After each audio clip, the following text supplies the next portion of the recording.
Oh yeah, I did. It's a lot of fun. Yeah, it is. Yeah. Isn't this like the highest concentration of American patriots like ever in one location? I just hope that everyone's phones are off and the GPSs are disabled because we just don't need any smart bombs dropping over here right now. Anyway, all right. Another patriot who is coming up right now is the executive director of the Gun Owners of America, which has been dubbed the only no-compromise gun lobby in Washington by Ron Paul himself. His website is gunowners.org. Larry Pratt has been serving this country, fighting for freedom for over 30 years. He's from Springfield, Virginia, outside of the Beltway.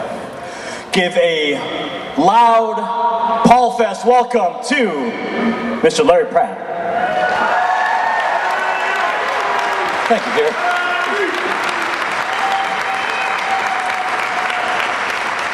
This has been a real special weekend, and I'm so glad that you're here and that I was able to be here. I told Sheriff Mack that that example of Sheriff Rogers in Indiana belongs to me because he's one of our members, and I wanted to brag on Sheriff Rogers, but that's okay. Now you know about that. Let me just say that the approach that we take to lobbying on the Second Amendment is that we're in the fight for freedom. We're in an area called the Second Amendment, but we've had lawsuits before the Supreme Court on Fourth Amendment, First Amendment. Freedom is a package. It's not just an isolated amendment or narrow concept like that. And what we're really struggling with is the ever-present human tendency for people in power to think that they belong to the ruling class and that we were made to be ruled. And I picked up an example of this in a debate on CNN International several years ago with a British parliamentarian. He was just really thrilled that his Conservative Party, I'm now making quotes, was about to impose the current British gun law, which is a near total ban. And I told him quickly about the work that Dr. John Lott had done to show that the more people were able to carry guns publicly, the less crime that there was. And this had been borne out with the study of over 3,000 counties in America. So he said, well, I say anybody that would say that over here, we'd say he's quite flaky. And I said, I know you would. That's why we're no longer British. So that's the worldview, that's the point of view that we take up on Capitol Hill, and on the occasions when we're able to get involved in state fights, that's what we do. We also have a political committee, and I would like to direct your attention to a campaign that could use your support. Steve Stockman, Lord willing, is going to be the next congressman from his district outside of Houston, Texas. He won a runoff against a millionaire on $150,000. That's unheard of in congressional spending, congressional race spending. But he still has a debt of over $60,000. What he's going to be doing now is consulting with other candidates because there's nobody that can run a campaign like Steve Stockman. He was in Congress back with the class of '94. And he introduced a bill to overturn Clinton's gun ban. Well, at the time, the Republicans, even more than now, were thinking of themselves kind of the way a battered wife does. They can leave, but they don't. Just it's inside their head. And they were still thinking that even though the gun issue had made them the majority in the '94 elections, and Bill Clinton himself said so, that somehow it was going to harm them if they got too close to that gun issue. And so we had a meeting with Dick Armey, who at the time was the majority leader, and he said, you'll get a vote on that bill over my dead body. Well, I'm happy to tell you he's still alive, but we did get the vote. And it happened because Steve Stockman went into caucus and made it plain that there was going to be political pain if there was no movement on that bill. And Gingrich, not for constitutional reasons, but because he's a very smart guy, knew that if they delayed on that, Gun Owners of America was going to, as he said, mess us over in our district. So, Dick, you're wrong on this one. We got to have a vote right away. And they did. And sent it over to the Senate. Now, that's Steve Stockman. You can find him online. I really hope you will go and make a contribution to Steve Stockman's campaign. This guy will be a leader among leaders. He is just absolutely fearless, and he's got a tremendous imagination in framing issues in a very significant way. So this is a national treasure that we have, and I hope you can get behind him. If you give to just one campaign, this guy is the real deal. I saw him back in '95 do it, and he hasn't changed any over the years. By the way, quick federal report, there's 1 out of 2 bills in the Senate that I hope you'll urge your senators to support. Senator John Thune has a reciprocity bill, recognition, so that just like your driver's license doesn't have to be reissued when you cross a state line, under Thune's bill, so your carry license doesn't have to be renegotiated with the other state. And in fact, the reason we like it so much, we already have 4 states and part of another that require no permit. And Thune's bill specifically says if you're from one of those states, your driver's license is all you need for your concealed carry permit. That's the direction we want to be heading everywhere.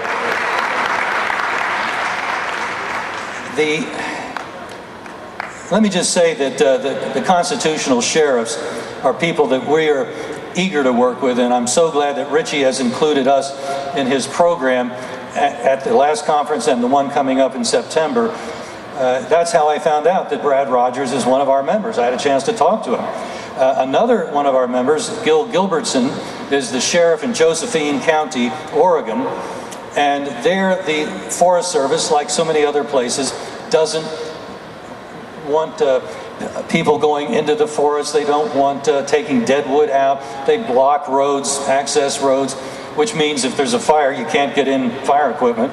And the sheriff did exactly the same thing that Brad Rogers did. He told them, you don't have it. In fact, he wrote a treatise. You can probably find it online by Sheriff Gil Gilbertson, and it deals with the fact that the feds have no law enforcement authority.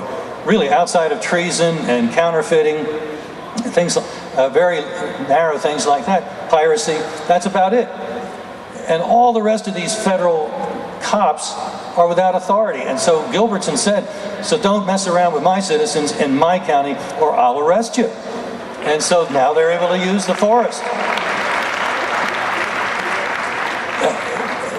This has happened in, it actually led to a lawsuit. Sheriff Billy McGee on the Gulf Coast in Mississippi was aware that FEMA was actually doing something right. They were sending a convoy of 18-wheelers after Katrina, loaded with ice, so that medicines and frozen goods could be preserved. Well, 2 of them, we never found out why, 2 of the convoy ended up in a federal compound being guarded by National Guardsmen. And when McGee finally located the 2 18-wheelers, he and his deputies just jumped up in the cabs and started to drive off, and the National Guardsmen were trying to impede what he was doing and trying to climb up after him on the cab. And so he just told his remaining deputies, arrest them if they don't get out of the way. And so the ice got to the coast. Now the feds were really offended and they took him to court. Now hopefully, because of Richie Mack's lawsuit, victory in that Brady law suit that he brought, Sheriff McGee ought to prevail. Now we say ought to because nothing's a slam dunk when you're talking about these courts. But this is something to really look at.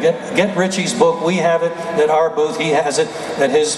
At least we have a sample, and we can send it to you after you buy it. And hopefully, if you haven't joined Gun Owners of America, you will stop by and become a member and see what we're doing to keep the heat on these members of Congress. We very much operate with the philosophy of the late Senator Dirksen, who was fond of saying, when I feel the heat, I see the light. And that's true.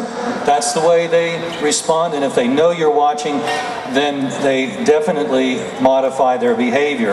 And friendly staff tell us all the time, these are so needed. Keep those postcards coming in. Keep those letters, telephone calls coming in. They've got to know that you're out there and this is the way you feel. So it may only be a pre-printed postcard, but it has your signature and your address in their district. And so they know that they must take account of that and behave accordingly. We're just so delighted that a number of elections have been going the right way. Candidates that we've endorsed for the Senate include Richard Murdoch in Indiana, who's very likely now to be the next senator. He defeated Lugar in the primary. Murdoch's a Tea Party sort of guy, Second Amendment sort of guy. Down in Texas, Senator-to-be, I think, Ted Cruz won the nomination there against the establishment. In fact, both of these campaigns were clearly anti-establishment victories, and I think there have been exceptions, but I'm cautiously optimistic that we're going to send some reinforcements to the 2010 Tea Party folks that got elected, and I think we're going to see a different way of doing business in Washington. If nothing else, John Boehner's spine is on the way. I think he's going to have some backbone.